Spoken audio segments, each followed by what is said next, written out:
పుస్తకం 13వ అధ్యాయం 20వ వచనం. సామెతల పుస్తకం జ్ఞానము కలవాడగును.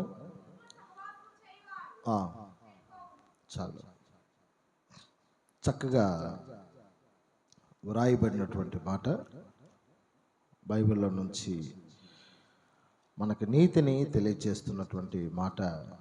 ఈ మాట సొలొమోను గారు చెబుతూ, జ్ఞానుల సహవాసం చేయువాడు జ్ఞానము గలవాడగును, మూర్ఖుల సహవాసం చేయువాడు చెడిపోవును. వాస్తవంగా ఒక వ్యక్తి జ్ఞానము కలిగిన వాడైతే కాదు.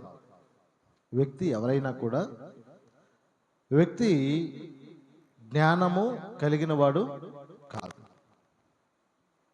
సరే, అంత కూడా తెలివి ఉందా అంటే కొంచెము కూడా తెలివి కలిగిన వాడు కాదు. కానీ జ్ఞానము కలిగిన వాడు ఎలా అయ్యాడు అనేది ఇక్కడ ప్రాముఖ్యం. మనిషి జ్ఞానము కలిగిన వాడు కాదు, మనిషి తెలివి కలిగిన వాడు కూడా కాదు. కానీ మనిషి ఇక్కడ జ్ఞానము కలిగిన వాడు అయ్యాడు. ఎందుకు జ్ఞానము కలిగిన వాడు అయ్యాడు అంటే, జ్ఞానులతో సహవాసము చేయడాన్ని బట్టి ఇక్కడ జ్ఞానం అయ్యాడు. ఎప్పుడైతే చెడ్డవారితో సహవాసం చేస్తారో వారు వెరివారు లేదంటే చెడ్డవారు అవుతారని వాక్యం అంటుంది. జ్ఞానులతో సహవాసం చేయవాడు జ్ఞానము కలవాడగును అంటాడు. అంటే ఇక్కడ కూర్చున్నట్టు మనం అందరం అర్థం చేసుకోవాల్సినటువంటి మాట ఏంటంటే, జ్ఞానము కలిగిన వాడితో తిరిగితే జ్ఞానము కలిగిన వాడు అవుతాడు. మూర్ఖులతో కలిసి సహవాసం చేసిన వాడు చెడిపోతాడు. ఈరోజు మన దైనందినటువంటి జీవితంలో జనరల్గా ఈరోజు జ్ఞానము కలిగిన వాడితో సహవాసం చేయవాడు ఏమవుతాడు చెప్పాలి? జ్ఞానము కలవాడు అవుతాడు. త్రాగుబోతులతో సహవాసం చేయవాడు చెప్పాలి. సినిమా చూడాలని పిచ్చితో సినిమా చూసే వాళ్ళతో తిరిగేవాడు సినిమా చూసే పిచ్చివాడు. తిండిబోతులతో తిరిగేవాడు, పరిశుద్ధంగా బ్రతికేటటువంటి వారితో సహవాసం చేసేవాడు, ప్రార్థనా పరులతో సహవాసం చేసేవాడు, భక్తిహీనులతో స్నేహం చేసేవాడు, మూర్ఖులతో స్నేహం చేసేవాడు. సౌండ్ చాలా చిన్నగా వస్తూ ఉంది. మూర్ఖులతో సహవాసం చేసేవాడు ఏమవుతాడు? చెడిపోయిన వాడితో సహవాసం చేసేవాడు, త్రాగుబోతులతో సహవాసం చేసేవాడు, సినిమా పిచ్చి ఉండే వాళ్ళతో సహవాసం చేసేవాడు, పరిశుద్ధుడిగా బ్రతికేవాడితో తిరిగేవాడు. అంటే ఒక మనిషి మార్పు చెందాలి అంటే త్రాగుబోతులతో తిరిగితే వాడు ఏదో ఒక రోజు ఖచ్చితంగా త్రాగుబోతు అవుతాడు. తిండిబోతులతో తిరుగుతూ ఉంటే ఖచ్చితంగా వాడు కూడా, సినిమా పిచ్చి వాళ్ళతో తిరుగుతూ ఉంటే ఖచ్చితంగా వాడు కూడా ఏదో ఒక రోజు. కాబట్టి ఈ వాక్యం ఈరోజు వింటున్నటువంటి దేవుని బిడ్డలైన మీ అందరినీ అడిగేటటువంటి ఒక మాట ఏంటంటే, నువ్వు మందిరానికి వచ్చావు, ఈ మందిరంలో దేవుణ్ణి 2-3 గంటల పాటు ఆయన ఆరాధించావు, స్తుతించావు, గణపరచావు. ఆయన చెప్పిన మాటలన్నీ నువ్వు విన్నావు. వినిన తర్వాత మందిరం ముగించుకొని నువ్వు ఇంటికి వెళ్ళావు, సంతోషం. రేపటి దినం మొదలుకొని అంటే సోమవారం మొదలుకొని శనివారం వరకు నువ్వు ఎవరితో స్నేహం చేస్తున్నావు, నువ్వు దేనితో స్నేహం చేస్తా ఉన్నావు అనేది ఇక్కడ ఇంపార్టెంట్. సోమవారం నుంచి శనివారం వరకు నువ్వు ఎవరితో మాట్లాడుతున్నావు? జ్ఞానము కలిగిన వారితో మాట్లాడుతున్నావా లేదా? లేదు త్రాగుబోతులతో సహవాసం చేస్తున్నావా? చెడిపోయిన వారితో సహవాసం చేస్తున్నావా? అంటే నీ జీవితాన్ని ఈ సమయంలో నువ్వు పరీక్ష చేసుకోవాలి. నా జీవితం ఎందుకు ఇలా ఉంది? నా కుటుంబం ఎందుకు ఇలాంటి పరిస్థితుల్లో ఉంది? నేను ఎందుకు ఇలాంటి పరిస్థితుల్లో ఉన్నాను? సమాజంలో నేను ఒక విధంగా కనపడుతూ ఉన్నాను ఏంటి అనే ప్రశ్నార్థకం నీలో మొదలవ్వాలి ఈరోజు ఉదయం. ఈరోజు బైబిల్ చాలా క్లియర్గా చెప్తా ఉంది, జ్ఞానము కలిగిన వారితో సహవాసం చేయవాడు జ్ఞానము గలవాడు అగును అంటా ఉంది. మరి నా సహవాసం ఎవరితో, నేను ఎవరితో సహవాసం చేస్తూ ఉన్నాను అనేది నువ్వు అర్థం చేసుకోవాలి. ఇప్పుడు మీరు గమనిస్తే బియ్యం ఉన్నాయి, ఏమున్నాయి ఏంటి? బియ్యం. బియ్యంలో పసుపు కలిపామనుకు ఏమవుతాయి? అక్షంతలు అయిపోతాయి. అదే బియ్యం బొగ్గుతో కలిపామనుకో ఏమవుతాయి? చేతబడి చేసేదానికి ఉపయోగించే బియ్యంగా మారుతాయి. అదే బెల్లంలో కలిపామనుకో అదేమవుద్ది? చక్కెర పొంగల్ అయిపోద్ది. బియ్యం బియ్యమే. ఎట్లా? బియ్యం బియ్యమే. నువ్వు పసుపులో కలిగిన వెంటనే అదేమైంది? అక్షింతలు అంటే శుభప్రదముగా మారాయి, శుభప్రదానికి సూచనగా మారాయి. ఒక ఆడబిడ్డ యుక్త వయసులోకి వచ్చినప్పుడు ఆశీర్వదించడానికో, లేదంటే ఒక వివాహం జరిగినప్పుడు ఆ వివాహ నూతన దంపతులను వధూవరులను ఆశీర్వదించడానికో అక్షింతలకు ఉపయోగపడ్డాయి. అదే బియ్యం పసుపులో కలపకుండా బొగ్గులో కలిపితే నీ జీవితాన్ని, నీ కుటుంబాన్ని నాశనం చేయటానికి ఏదైతే చేతబడి అంటారో ఆ చేతబడి చేయడానికి అదే బియ్యం ఉపయోగపడ్డాయి. అదే బియ్యం బెల్లంలో వేస్తే నీ ఆకలి తీర్చడానికి ఉపయోగపడ్డాయి. నువ్వు బియ్యానివి, నువ్వు దేంట్లో నువ్వు కలిసావు, నువ్వు దేనితో సహవాసంగా ఉన్నావు? నువ్వు పసుపుతో సహవాసంగా ఉన్నావా? బెల్లముతో సహవాసంగా ఉన్నావా? బొగ్గుతో సహవాసంగా ఉన్నావా? సోమవారం నుంచి శనివారం వరకు నీ ప్రయాణం ఎవరితో? సోమవారం నుంచి శనివారం వరకు నువ్వెవరితో కలుస్తూ ఉన్నావు? నువ్వెవరితో అయితే కలుస్తావో సోమవారం నుంచి శనివారం వరకు నువ్వెవరితో అయితే మాట్లాడతావో వారు, అంటే నువ్వెవరితో అయితే కలుస్తావో నీ వ్యక్తిత్వం కూడా వారిలాగా మారిపోతూ ఉంటుంది. నలుగురు బ్రోకర్లు, రియల్ ఎస్టేట్ బ్రోకర్లతో మీ ఇంట్లో వాడు కలిశాడు అనుకో, ఇంక వాడు కూడా ఇంట్లో ఏం చేస్తూ ఉంటాడు? ఫోన్ తీసుకున్నదే, అక్కడ ఆ ప్లాట్ ఉంది, ఇక్కడ ఈ ప్లాట్ ఉంది. సహజంగా అంటే ఏ వ్యక్తిత్వం కలిగిన వ్యక్తితో మనం సహవాసం కలిగి ఉంటామో ఆ వ్యక్తిత్వం ఏమైపోద్ది? మనలోకి వస్తుంది. ఇప్పుడు మీరు గమనిస్తే ఆకాశం నుంచి వర్షపు నీరు పడతా ఉంది. ఆకాశం నుంచి వర్షపు నీరు పడతా ఉన్నప్పుడు సహజంగా మనలో చాలామంది అంటే చిన్న వయసులో బకెట్లు తీసుకెళ్ళి ఆ బయట పెడతాం, లేదంటే ఆ సూరు కింద పెడతాం. అదే రేకులు ఇల్లు కానీ ఆ రేకులు ఆ బ్యాలెన్స్ ఆ పైప్ ఒకటి వేస్తాం, అంటే దారాలుగా పడకుండా ఆ పైప్ ఎక్కడైతే ఎండ్ అవుతా ఉందో అక్కడ మనం బకెట్లు పెడతాం.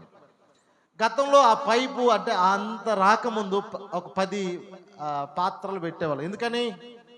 వర్షపు నీరు, మంచి నీళ్ళు, ఆ నీటితో పాత్రలు కడుగుతాం, ఆ నీటితో బట్టలు ఉతుకుతాం. మీరు గమనించారో లేదా? ఆ నీటితో బట్టలు ఉతికితే మామూలు నీటి కంటే ఇంకా బాగుంటాయి అవి. అంటే పైనుంచి వచ్చేటటువంటి వర్షపు నీరు అంత స్వచ్ఛమైనదిగా ఉంటుంది. ఆమేన్, హల్లెలూయా. బోధించే నేనైనా, వాక్యం వింటున్న మీరైనా తల్లి గర్భంలో నుంచి వచ్చేటప్పుడు అలాంటి స్వచ్ఛమైన మనసుతోనే మనం వచ్చాం. మనలో మలినం లేదు, మనలో క్రోధం లేదు, మనలో ఎలాంటి తప్పైనటువంటి ఆలోచన అనేది లేదు. ఒకవేళ చిన్న వయసులో జ్ఞానం అంటే అంత మెచ్యూరిటీ, ఒకవేళ మనల్ని కొట్టిన చేతికుందే, ఒకవేళ మనల్ని గాయపరిచిన 5 నిమిషాలు నొప్పికి ఏడ్చిన తర్వాత ఒక 5 నిమిషాల తర్వాత అదే వ్యక్తి వచ్చి మనల్ని ఎత్తుకో అంటే మనం ఏం చేస్తాం? ఆయన దాకా ఒడిలోకి వెళ్ళిపోతాం, కౌగిట్లోకి వెళ్ళిపోతాం. అంటే అది ఏంటంటే ఆ క్రోధం తెలియని వయసు, కోపం తెలియని వయసు. అవునా కదా? ఎవరో కొట్టారు, కొట్టిన 10 నిమిషాల తర్వాత మనం ఏం చేస్తాం? మళ్ళీ వాళ్ళ దగ్గరికి వెళ్తాం. బైబిల్ అంటూ ఉంది, నరులను సృజించినప్పుడు దేవుడు నరులను యథార్థవంతులుగా సృజించను అని ఉంటుంది. ప్రసంగి పుస్తకం 7వ అధ్యాయం 29వ వచనం ఒకసారి మనం చూస్తే, ప్రసంగి పుస్తకం 7వ అధ్యాయం 29. మనుషుల్ని దేవుడు నరులను యథార్థవంతులుగా పుట్టించను అని ఉందన్నమాట. 560వ పేజీ తెలుగు బైబిల్. నరులను ఇప్పుడు మనల్ని ఎలా పుట్టించాడంటే యథార్థవంతులకు మారు పేరుగా దేవుడు మనలను పుట్టించాడు. మనల్ని వెధవలుగా దేవుడు పుట్టించలా, మనల్ని త్రాగుబోతులుగా దేవుడు పుట్టించలా, మనల్ని అబద్ధమాడే వారిగా దేవుడు పుట్టించలా, మనల్ని అపవిత్రమైన వారిగా దేవుడు పుట్టించలా. మనల్ని ఎలా పుట్టించాడు? యథార్థవంతులుగా దేవుడు మనల్ని పుట్టించాడు, యథార్థమైన వారిగా దేవుడు మనల్ని పుట్టించాడు. అంటే మనం ఎలాంటి వారమై అంటే ఆకాశము నుంచి పడుతున్నటువంటి ఆ స్వచ్ఛమైన వర్షపు నీటి వంటి వారం మనం. మన జీవితం మనం పుట్టినప్పుడు ఇప్పుడు వర్షపు చినుకు పైనుంచి పడ్డది. వర్షపు చినుకు పైనుంచి పడ్డప్పుడు ఆ పడే వర్షపు చినుకు బురదలో పడింది. ఎక్కడ పడింది? పైనుంచి పడ్డప్పుడు ఆ వర్షపు నీరు స్వచ్ఛమైనదే. ఆ బురదలో పడ్డప్పుడు ఆ వర్షపు చినుకులు ఏమైపోతాయి? మురికైపోతాయి. అవి కూడా బురదైపోతాయి. ఓ వర్షపు చినుక, నువ్వెందుకు మురికైపోయావు అంటే వర్షపు చినుక చెప్పద్ది, నేను లేకపోతే నా తప్పు లేదయ్యా, నేను ఆకాశం నుంచి భూమి మీదకి వచ్చేటప్పుడు నేను స్వచ్ఛమైన వర్షపు చినుకగానే పడ్డాను, తప్పు నాది కాదు. నేను ఎక్కడికైతే వెళ్ళానో ఆ ప్రదేశం మంచిది కాదు, నేను ఎక్కడైతే పడ్డానో ఆ స్థలం మంచిది కాదు. అర్థమవుతుందా? వర్షపు చినుక ఆకాశం మీద నుంచి పడ్డప్పుడేమో స్వచ్ఛమైన వర్షపు చుక్క, కానీ అది భూమి మీద పడ్డప్పుడు భూమిలో పడింది. ఆ వర్షపు చినుక నువ్వు ప్రశ్నిస్తే, ఏం వర్షపు చినుక, నువ్వు ఆకాశం మీద నుంచి పడ్డప్పుడు నీలో ఏ వాసన, ఏ కంపు లేదు కదా, ఇప్పుడు ఎందుకు నువ్వు ఇలా తయారయ్యావంటే నేను పడిన ప్రదేశం బురద ఉండే ప్రదేశం, నేను పడిన ప్రదేశం మురికి ఉండే ప్రదేశం. ఆ మురికిని బట్టి నాకు వాసన వచ్చింది, ఆ బురదను బట్టి నన్ను నీవు ఛీద్రించుకుంటున్నావు అంటావు. ఆకాశం నుంచి పడ్డ వర్షపు చుక్కే అన్నీ స్వచ్ఛమైనవే. స్వచ్ఛమైన దాన్ని మాత్రం నువ్వు పట్టుకొని ఇంట్లోకి తీసుకెళ్తా ఉన్నావు. బురదలో పడ్డ దాన్ని నువ్వేం చేస్తా ఉన్నావు? కాలితో తోసేస్తా ఉన్నావు. అర్థమవుతుందా? పడ్డది వర్షం చినుకులే. ఆ పడినటువంటి ఆ వర్షపు చినుకల్లో నుంచి నువ్వేం చేస్తున్నావా అంటే కొన్నిటిని నువ్వేం చేస్తా ఉన్నావు? కొన్నిటిని మాత్రం నువ్వు బాగా ఉన్న వర్షపు చినుకలు నువ్వు లోపలికి తీసుకెళ్తా ఉన్నావు. బాగలేని వర్షపు చినుకలు నువ్వేం చేస్తా ఉన్నావు?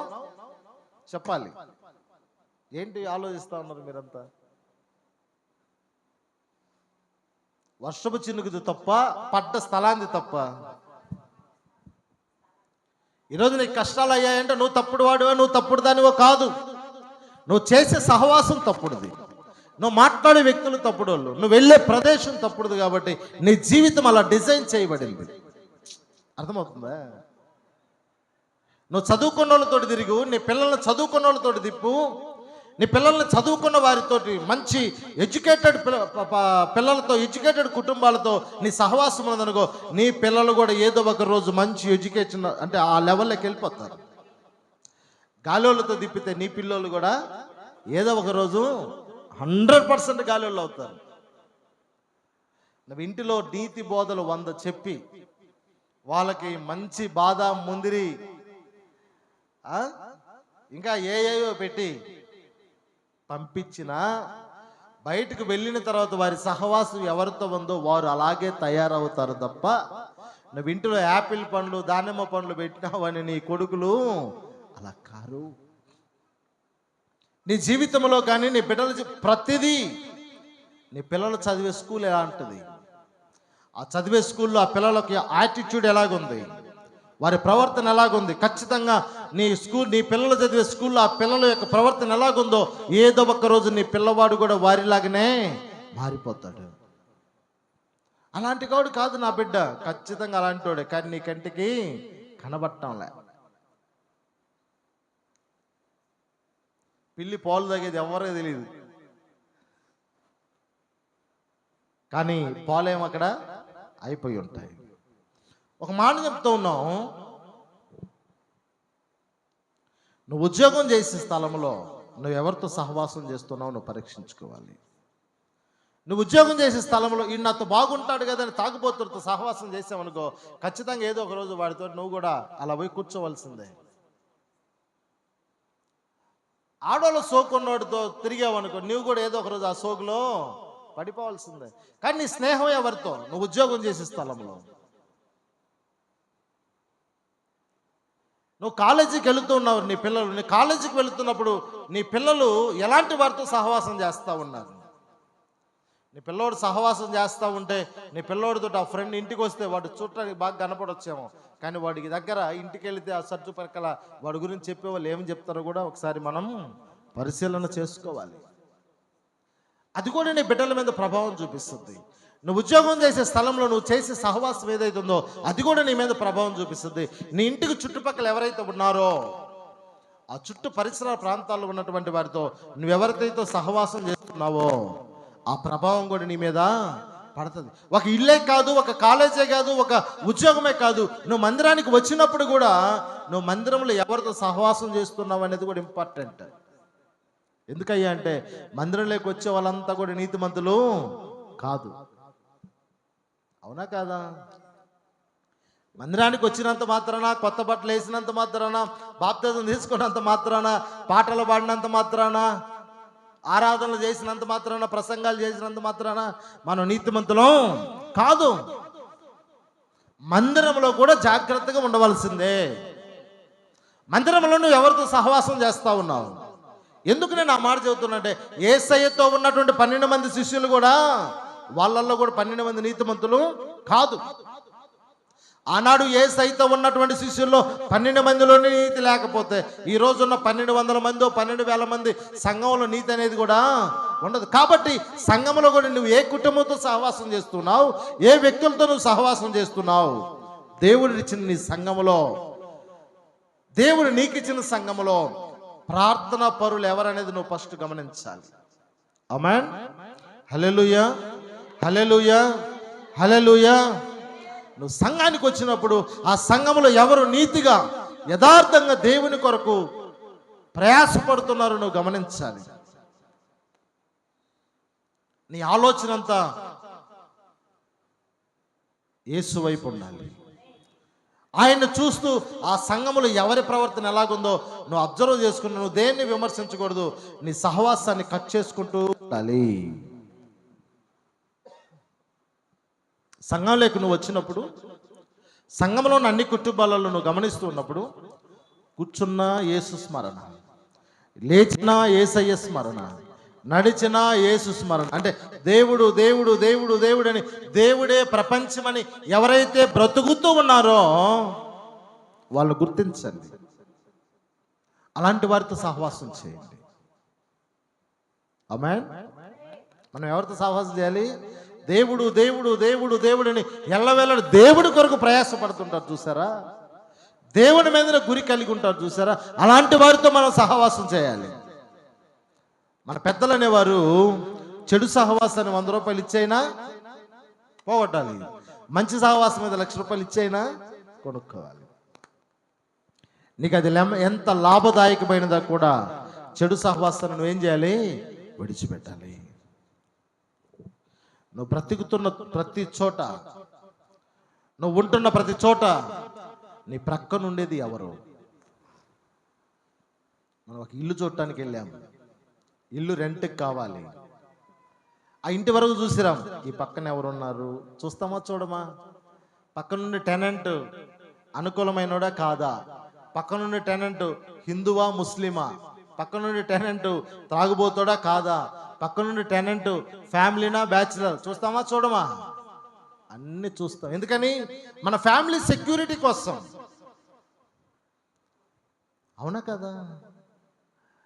నీ ఇల్లు కాదు, నీ వాకిలి కాదు, ఉండేది 10 నెలలు ఉంటావో తెలియదు, 5 నెలలు ఉంటావో తెలియదు, 2 నెలలు ఉంటావో తెలియదు, కలిసి రాకపోతే వారం ఉంటావో కూడా తెలియదు.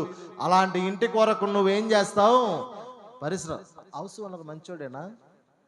నువ్వు ఇచ్చే 10,000కు 15,000కు బాడుక్కి నీ ఎంక్వైరీ ఎలాగుంటుంది? వాడు ఒక 50 లక్షలు పెట్టి ఇల్లు కట్టుకొని ఉంటాడు. నువ్వేం ప్రశ్నిస్తావు? హౌస్ ఓనరు మంచోడు కాబట్టి అంత ఇల్లు కట్టాడు అని ఎంక్వైరీ అంటే నువ్వు ఉండటానికి ఓకే, మంచిదే.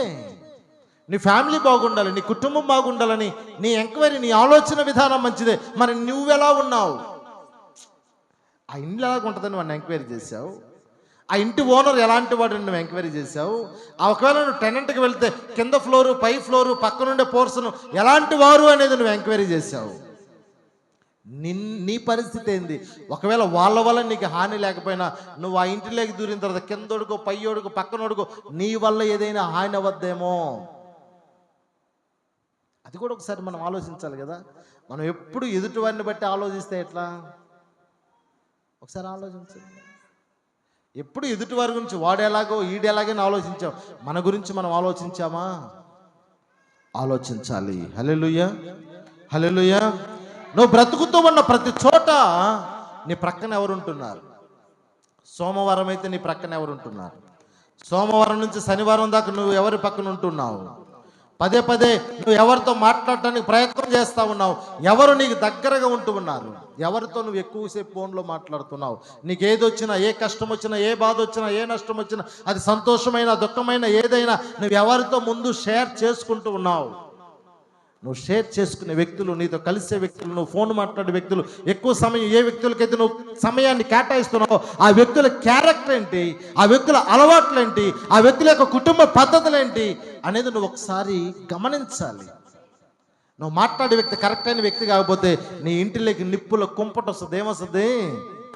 నిప్పుల కుంపట వస్తుంది. అది ఒకసారి గమనించాలి. మన ఊరు పంచాయతీలన్నీ చేస్తాం, మన పంచాయతీ మనకి ఏమంట కనబడదు. కాబట్టి ఇక్కడ అంటాడు బైబిల్లో, జ్ఞానుల సహవాసం చేయవాడు జ్ఞానము గలవాడగును అంటాడు. నువ్వెవరితో సహవాసం చేస్తున్నావు? అప్పుడప్పుడు కొంతమందితో ఫోన్లో మాట్లాడతాం, అంతే, వదిలేస్తాం. అప్పుడప్పుడు మనం ఏం చేస్తాం? కొంతమందితో మాట్లాడతాం, వదిలేస్తాం, అంతే కదా. ఇప్పుడు చర్చిలో ఇన్ని ఫ్యామిలీస్ ఉన్నాయి. రోజు మాట్లాడను, వారంలో ఒక్కసారి కూడా మాట్లాడను. నాకు ఫోన్ చేస్తే నేనేం చేస్తాను? మాట్లాడతాను, ప్రార్థన చేస్తాను, అంతే కదా. కానీ మీకంటూ కొన్ని ఫ్యామిలీస్ ఉంటాయి. రోజు కొంతసేపు అయినా మాట్లాడాలి అనుకుంటాం. అయ్యో ఉదయం చేయలేదే, ఆలస్యం సిస్టర్కి సాయంత్రం చేద్దాం, లేదంటే మధ్యాహ్నం, అయ్యో ఈ రోజంతా మాట్లాడలేకపోయినా అని నీకు నైట్ 10 గంటలకు గుర్తొచ్చినప్పుడు నువ్వేం చేస్తావు? ఫోన్ చేసి, అక్క నేను ఈరోజు మాట్లాడలేకపోయినా అంటావు. మంచిదే. ఆ మాట్లాడుతున్న వ్యక్తి ఎలాంటి వారు? ఆ మాట్లాడుతున్న వ్యక్తి ఎలాంటి వాళ్ళు? నువ్వంత ప్రాముఖ్యం ఇస్తున్నావు. నువ్వు ఎంతైతే ఆ వ్యక్తికి ప్రాముఖ్యత ఇస్తున్నావో ఆ వ్యక్తిలో ఉన్నటువంటి ప్రతి అలవాటు నీ మీద ప్రభావం చూపిస్తుంది. నువ్వంత ఇంపార్టెన్స్ ఆ వ్యక్తికి ఇస్తున్నావంటే ఆ వ్యక్తి ఏది చెబితే అది ఖచ్చితంగా నువ్వు చేస్తావు. ఆ వ్యక్తి నీ ఇంటిలో వాళ్ళ గురించి ఏది చెబితే అది నువ్వు నమ్ముతావు. ఆ వ్యక్తి నేను నాశనం చేయటానికి మంచిగా వెన్నుపోటు పొడిచినా కూడా అది నీకు నొప్పి అనిపించదు. నువ్వు సహవాసం చేసేవాళ్ళు ఎలాంటి వారు అనేది చాలా మోస్ట్ ఇంపార్టెంట్. ఇదంటాడు, జ్ఞానులతో సహవాసం చేయవాడు జ్ఞానం గల. ఒక కోటేశ్వరుడితో నువ్వు సహవాసం చేయి, 3 సంవత్సరాలు 4 సంవత్సరాలు టార్గెట్ పెట్టి 5 సంవత్సరాలు నువ్వు కూడా ఖచ్చితంగా కోటేశ్వరుడు అవుతావు. ఇది నేను నమ్మిన సిద్ధాంతం. నువ్వు ఒక మంచి చదువుకుని ఒక ఐఏఎస్ ఆఫీసర్స్ లేదా ఒక ఐపీఎస్, ఒక మంచి గ్రేడ్ 1 అంటే గెజిటెడ్ ఆ ఫ్యామిలీస్తో నువ్వు ఖచ్చితంగా నువ్వు సహవాసం చేయి. ఖచ్చితంగా నీ బిడ్డల్ని ఏదో ఒక రోజు హెడ్ మాస్టర్స్కునో, లేకపోతే స్కూల్ ప్రిన్సిపల్కునో, కరస్పాండెంట్స్కునో, నేను ఒక IAS IPS sub inspector RDO tahsildar ఏదో ఒక క్యాడర్లకి నీ పిల్లల్ని తీసుకెళ్తారు. ఎందుకంటే అది నీ యొక్క శక్తి కాదు, నీతో సహవాసం చేస్తున్న వారి యొక్క బలం, ప్రోద్బలం. మన సహవాసాలని ఎట్లంటే, నేను ఒక శవర్ తీసాను అక్క మా పిల్లకి అంటాను, నువ్వు ఇంటికి వచ్చి అప్పు చేసేని ఇంకొక శవర్ తీస్తావు. నీ సహవాసం అప్పులు పాలు చేసే సహవాసం నీది. ఈరోజు ఈ మధ్య ఏమి సినిమాలు, పొంగలకి ఏమి మూవీస్ ఏమి ఓపెన్ అవ్వలేదా? డాగ్ మహారాజు సూపర్గా ఉంది అన్నది అనుకో, ఎటా డాగ్ లాగా వెళ్ళిపోతాం మనం కూడా కదా. ఎలా ఉందో చూడాలి ఒకసారి. అంటే వాడెవరు నీతో చెప్పేవాడు? ఎవరు? సినిమాల పిచ్చోడు. వాడికొన్న పిచ్చిని ఏం చేశాడు? నీ మీద కూడా అలా ప్రభావితం చూపించాడు. అసలు డాగ్ మహారాజ్ సూపర్గా ఉంది. ఏం అదేనా స్నేహ? అదేనా? నీకు కూడా ఏమనిపిస్తుంది? చూడాలి అనిపిస్తుంది. ఎందుకని నీకు చెప్పింది ఎవరు? నీ ఫ్రెండ్ సూపర్గా ఉందని చెప్పింది. వెంటనే ఇంక పెద్ద స్కెచ్ వేస్తావు, పెద్ద ప్లాన్ వేస్తావు దానికి పోవటానికి. వెళ్ళాలనే మనసు నీకున్నదా, లేదంటే స్నేహ చెప్పిందని నీకు మనసు కలిగిందా? ఎందుకు వచ్చింది మనసు నీళ్ళకి చూడాలని? నీ ఫ్రెండు నీతో బాగా రోజు మాట్లాడే స్నేహ సూపరు అనింది కాబట్టి నీకు కూడా ఆ సూపర్ను చూడాలని ఆశ వచ్చింది లావణ్యకి. అది విషయం అక్కడ. అంటే నువ్వు ఎవరితో మాట్లాడుతున్నావో, నువ్వు ఎవరితో సహవాసం చేస్తున్నావో, నువ్వు ఎవరి పక్కన ఉంటున్నావో వాళ్ళ ప్రభావం ఖచ్చితంగా నీ మీద పడుతుంది. ఓర గొడవ పెట్టుకుంటా, కోడలను అవమానిస్తా, కొడుకును అవమానిస్తా, కూతుర్ని అవమానిస్తా, అనుమానిస్తా, అల్లుడిని అనుమానిస్తా ఉండే కుటుంబంతో నువ్వు సావాసం చేసావనుకో, ఒక 6 నెలల తర్వాత నువ్వు వీళ్ళని అనుమానించడం స్టార్ట్ అవుతుంది నీ ఇంట్లో వాళ్ళని. పెద్దలు అంటారు 6 నెలలు సహవాసం చేస్తేనంట వీళ్ళు అవుతారు, వీళ్ళు వాళ్ళు అవుతారంట. మరి నీ సహవాసం ఎవరితో? సోమవారం నుంచి శనివారం దాకా. ఆదివారం వచ్చేసరికి బ్రహ్మాండంగా తలకి పైకి స్నానం చేసి స్తోత్రం స్తోత్రం స్తోత్రం అంటా వచ్చాం. సోమవారం నుంచి నీ ఆత్రం ఎవరితోటి? శనివారం దాకా నువ్వు ఎవరి కోసం తపన పడుతున్నావు? ఏ పని కోసం తపన పడుతున్నావు? ఏ వ్యక్తులతో కలవటానికి తపన పడుతున్నావు అనేది నువ్వు ప్రశ్నించుకుంటే ఈరోజే కొన్ని సహవాసాలను కట్ చేయాలని ఇప్పటికే మీ మైండ్లో వెళ్తా ఉంటుంది. ఇప్పటికే మీ మైండ్లో ఆలోచన వస్తూ ఉంటుంది. అబ్బా నేను వీళ్ళని కట్ చేయాలమ్మా, ఈ కుటుంబంతో నేను తగ్గించాలమ్మా, ఈ మనుషులతో నేను మాట్లాడడం తగ్గించాలమ్మా. నువ్వు తగ్గించి చూడు, ఈ 2025లో నీ కుటుంబం చాలా బాగుంటుంది. హల్లెలూయా, హల్లెలూయా, హల్లెలూయా.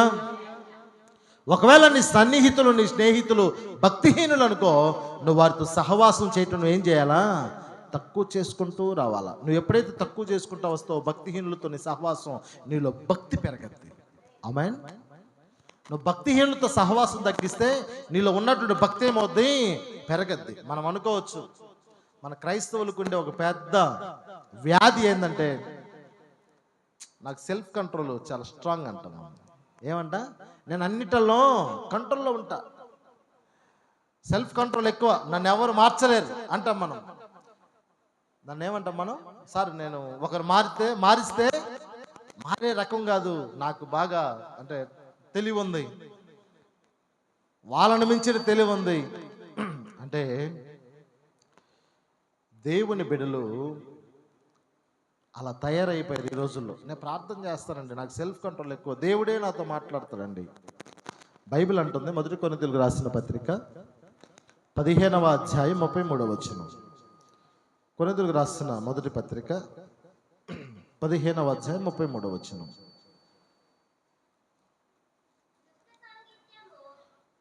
ఒక్క నిమిషం. మొదటి కొరింథీ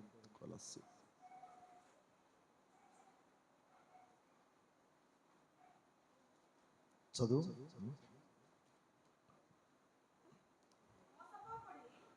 మోసపోకుడి, దుష్ట సాంగత్యం మంచి చెడవడిని నడవడిని చెడుపును. చాలు.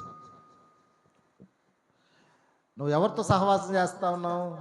దుష్ట సాంగత్యం అంట మంచివారిని కూడా అన్నయ్య, ఇప్పుడు శాంతమ్మ వచ్చి అన్న ఐజక్ చాలా మంచివాడు అన్న, అయితే ఏమైందమ్మా?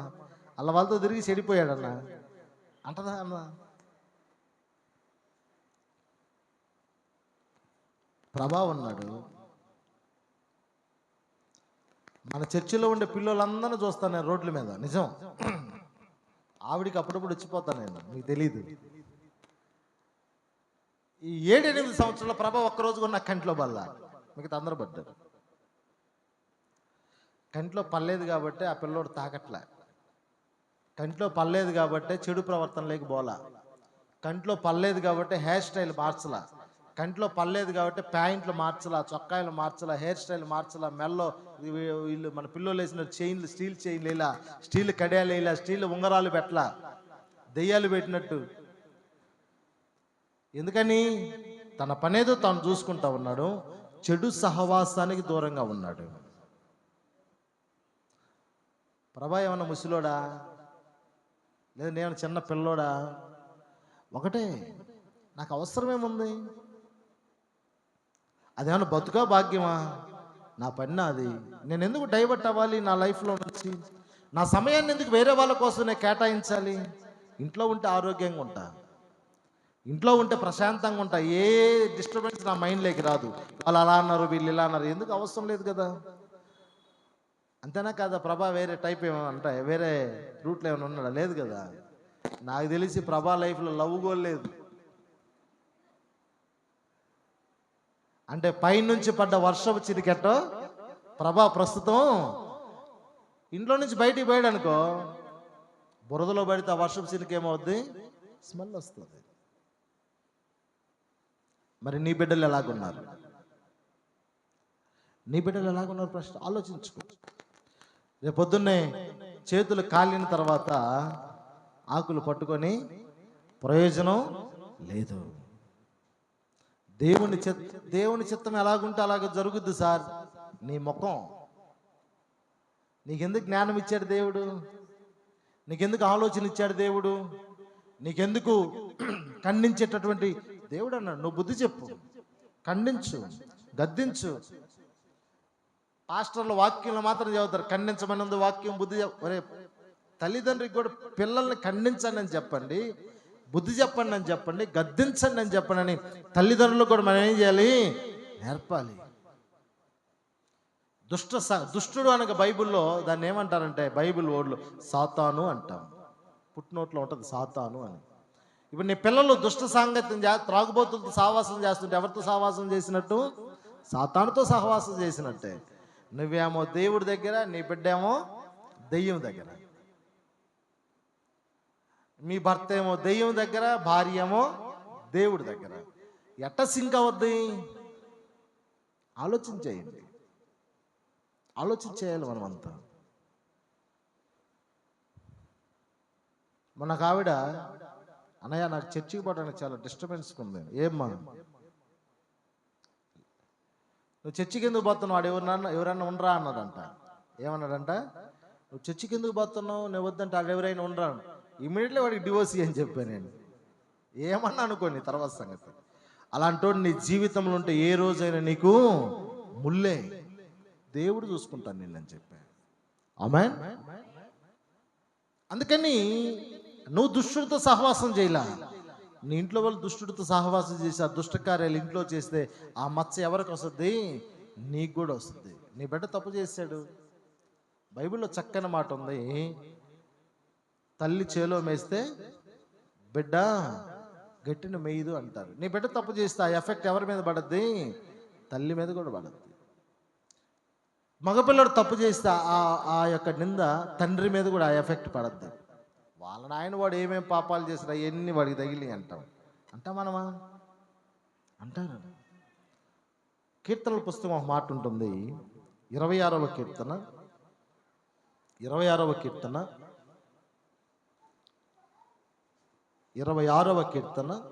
4-5 చరణాలు. పనికి మాలిన వారితో దావీదు అంటాడు, ఎవరితో సాంగత్యం చేయడంట? ఈరోజు నువ్వు ఆ నిర్ణయంలోకి రావాలి. ఈ వాక్యం వింటున్న నీవు, అది ఏ రక్త సంబంధమైనా, అది ఏ బంధుత్వమైనా, అది ఏ సహవాసమైనా, ఏ స్నేహమైనా, అది ఉద్యోగమైనా, అది కాలేజ్ అయినా, అది కుటుంబ పక్కలో ఉన్న ఇంటి పరిసర ప్రాంతాలైనా, మందిరమైనా సరే, నువ్వు ఒక నిర్ణయానికి రావాలి. ఏంటి ఆ నిర్ణయం అంటే, నేను పనికిమాలిన వారితో సహవాసము చేయను, వేషధారులతో పొందు చేయను. మన ఊరికి వెళ్ళాను కదా, ఆదివారం సాయంత్రం ఒక 5 గంటలప్పుడు ఒక వ్యక్తి వచ్చి నా దగ్గర తిట్టాడు. అంటే నా దగ్గర బూతులతో తిట్టాడు. వాడిని అట్ట ఇట్ట వేస్తా టామ్ టూమ్ అన్న. చర్చిలో డయాస్లో కూర్చొని చూస్తా ఉన్నాను. ఎవరైతే తిట్టారో, ఎవరినైతే తిట్టారో ఆ తిట్టినోడికి అడిగిపోయాడు బాగా రిలేషన్షిప్ అంటే అది ఇది అంటా ఉన్నాడు. నేను వాడిని పిలిచా, వచ్చాడు, పైకి రాను. 5:30 వాడు నిన్న తిట్టాడు నా దగ్గర అని చెప్పా. షాక్ అయ్యాను. ఈడు పోయాడు బయటికి. వాళ్ళిద్దరు డిస్కషన్లో ఉన్నారు. వాస్తవమే కదా, అది వేషధారణ కదా. ఆరాధన అయిపోయినాక ఇద్దరిని పిలిచా. వీడిని తిట్టాడు వీడు 5:30 అప్పుడు అన్న. అయ్యా నేను ఏదో తిడితేనని. నా దగ్గర కరెక్ట్గా ఉండాలి. నువ్వు నా దగ్గర ఒక 2-3 గంటల ముందు తిడితివి, 3 గంటల తర్వాత సహవాసం, అప్పుడు ఎన్నో నాకేమన్నా మెంటలా అంటే నువ్వెవరితో సహవాసం చేస్తా ఉన్నావు? ఒకవేళ నీ దగ్గర అలా మంచిగా వ్యక్తి గురించి చెప్పి, అలా మంచి ఆ చెడుగా మాట్లాడి చెడుగా వ్యక్తి గురించి చెప్పి, మరలా నువ్వు చూసినప్పుడు ఎప్పుడైనా ఆ వ్యక్తితో నువ్వు సహవాసం చేస్తున్నావు అనుకో, అలాంటి ఇమ్మీడియట్లీ కట్ చేయి. అవతలుడి గురించి చెప్పినోడు రేపు నీ గురించి కూడా ఖచ్చితంగా చెప్తాడు. కాబట్టి మనం వారితో జాగ్రత్తగా ఉండాలి. అలా అంటాడు, దుష్టుల సంఘం నాకు అసహ్యము, భక్తిహీనులతో సహవాసం చేయను అంటాడు. నీ సంఘములో ఎవరు భక్తి కలిగి ఉన్నారు? దేవుడు దేవుడు దేవుడు అని దేవుడు అంటేనే పడి చచ్చిపోతూ, దేవుని కొరకే చూస్తూ, దేవుని వైపు చూస్తూ, సోమవారం నుంచి శనివారం వరకు భక్తి కలిగిన వారితో సహవాసం చేస్తూ ఉండే వారితో మాత్రమే నువ్వు సహవాసం చేయి. నువ్వు భక్తిహీనుడితో సహవాసం చేస్తూ నువ్వు కూడా ఏమైపోతావు? దావీదు అంటాడు, భక్తిహీనులతో నేను సాంగత్యం చెయ్యను అంటాడు. మరి నీ భక్తి ఎవరితో? నువ్వెవరితో ఉంటున్నావు నీ సహవాసం? కాబట్టి ఈరోజు దేవుడు మనకు చెప్పే మాట ఏంటంటే, నువ్వు భక్తిహీనులతో నువ్వు సహవాసం చేయొద్దు. దీన్ని మొత్తం వాక్యానుసారం ఏంటంటే, నిన్ను బాగుపరచాలన్నా నీ స్నేహమే, సహవాసమే. నిన్ను చెరపాలన్నా నీ సహవాసమే. నువ్వు సోమవారం నుంచి శనివారం వరకు నువ్వు ఎవరితో ఉంటున్నావు, ఎవరితో మాట్లాడుతున్నావు, ఏమి చేస్తూ ఉన్నావు, నీ పక్కన ఎవరు ఉంటున్నారు అనేది చాలా చాలా ఇంపార్టెంట్. అది నీ లైఫ్లో అది నిన్ను ఎటైనా మార్చగలదు. కాబట్టి నువ్వు భక్తి కలిగిన వారితో సహవాసం చేయని దేవుడు చెబుతున్నాడు. దుష్టులు సంఘములో ఉంటే అలాంటి సంఘం నాకు అసహ్యం అంటున్నాడు దేవుడు. కాబట్టి అందరితో కలిసిమెలిసి ఉండాలి అనేది ఒక ఎత్తు అయితే, వాళ్ళల్లో నువ్వు సెలెక్ట్ చేసుకోవాలి. ఈ ఫ్యామిలీ దేవుని కొరకే బ్రతుకుతున్న ఫ్యామిలీ, ఈ కుటుంబం దేవుని పక్షాన ఉంటున్నటువంటి కుటుంబం. అంతేనా కాదా? అంతే. కాబట్టి ప్రియమైన దేవుని సంగమా, బైబిల్ బోధిస్తూ ఉంది, జ్ఞానము గలవారితో సహవాసం చేయవాడు జ్ఞానము గలవాడగును. తర్వాత మూర్ఖులతో సహవాసం చేయవాడు. నువ్వు చెడిపోయే స్థితిలో ఉన్నావా, జ్ఞానం పొందుకునే స్థితిలో ఉన్నావా? అది నీ మీద ఆధారపడి ఉంది. సోమవారం నుంచి శనివారం వరకు నువ్వు ఎవరితో సహవాసం చేస్తున్నావో ఆ సహవాస క్రమమే నిన్ను చెడిపోయేదైనా నిన్ను బాగుపరిచి, ఎవరు లేకపోయినా పర్వాలే, ఒంటరిగా ఉండొచ్చు. అర్థమవుతుందా? ఎవరు లేకపోయినా పర్వాలే, మనం ఒంటరిగా ఉండొచ్చు. మనకు ఎవరయ్యా సహవాసం అంటే దేవుడు అని చెప్పుకోవచ్చు, అంతే. ఒకవేళ నువ్వు సహవాసం చేయదలిస్తే నువ్వు దేవుని బిడ్డలతో మాత్రమే సహవాసం చేయి. దేవుని కొరకు పరిగెత్తే వారితో మాత్రమే సహవాసం చేయి. కూర్చున్నా, లేచినా, పడుకున్నా దేవుడు దేవుడు దేవుడు అనే నామస్మరణ చేసుకునే వారితోనే సహవాసం చేయి. సార్ మాకు అది వినపడదు కదా అనొచ్చాము. మీరు వినపడాల్సిన పనిలే, వారి యొక్క ప్రవర్తన మనకు అర్థమైపోద్ది, దేవుని కొరకు వీళ్ళు ఎంత ప్రయాసపడుతున్నారు. కాబట్టి ప్రియమైనడు దేవుని సంగమా, నువ్వు భక్తి కలిగిన వారితో సహవాసం చేస్తే ఖచ్చితంగా దేవుని సన్నిధిలో నువ్వు ఉంటావు. భక్తిహీనులతో నువ్వు సహవాసం చేస్తే దేవునికి అసహ్యమైన వారిగా నీ కుటుంబం నిలబడిపోతుంది. కాబట్టి ఈరోజు ఈ ఆరాధనలో దేవుడు నీకు చెప్పే మాట ఏంటంటే, నువ్వు ఎవరితో సహవాసం చేస్తున్నావు అది నువ్వు ఆలోచించి నువ్వు పరీక్షించుకొని ఈ రోజు నుంచే నీ జీవితంలో కొన్ని మార్పులు నువ్వు చేసుకోగలిగితే, ఆకాశం నుంచి వచ్చి పడ్డటువంటి వర్షపు చినుకు ఎంత ప్రశస్తంగా ఉంటుందో అలాంటి ప్రశస్తంగా నువ్వు నిలబడగలవు. వర్షపు చినుకు మనం ఇలా పట్టుకొని ఇలా నోట్లో కూడా పోసుకుంటాం కదా, అవునా కాదా? వర్షానికి తడవాలి అనే సంతోషం వస్తుంది.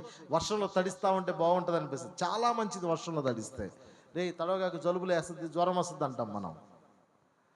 జలుబు జ్వరం రావటం మంచిది, ఎందుకంటే వాటిలో ఉన్నట్టు ఆ బ్యాడ్ వైబ్రేషన్ మొత్తం పోయేస్తుంది ఆ వర్షపు చినుకు పైనుంచి పడ్డప్పుడు. అదే వర్షపు చినుకు బురదలో పడిన తర్వాత ఆ బురదలో నీళ్ళు ఎత్తి మనం పోసుకోదు కదా. కారణం ఆ పడ్డ స్థలం మంచిది కాదు. కాబట్టి ఈరోజు నువ్వు తెలుసుకోవాల్సిందంటే, నువ్వు వెళుతున్న కుటుంబం ఎలాంటిది, నువ్వు మాట్లాడుతున్న కుటుంబం ఎలాంటిది, నువ్వు సహవాసం చేస్తున్న కుటుంబం ఎలాంటిది అనేది కూడా ఒకసారి గమనించు. బురద లాంటి కుటుంబం అనుకో, నువ్వు వారికే కాదు, నువ్వు ఎవ్వరికీ పనికిరావు. కాబట్టి ప్రియమైన దేవుని సంగమా, నీ సహవాసం మంచిదైతే నీ కుటుంబం ఖచ్చితంగా ఆశీర్వదించబడుతుంది. ఆమేన్, ఆమేన్, ఆమేన్. ఒక ప్రత్యేకమైన పాట పాడుతూ ఉండగా ప్రభు పరిచయం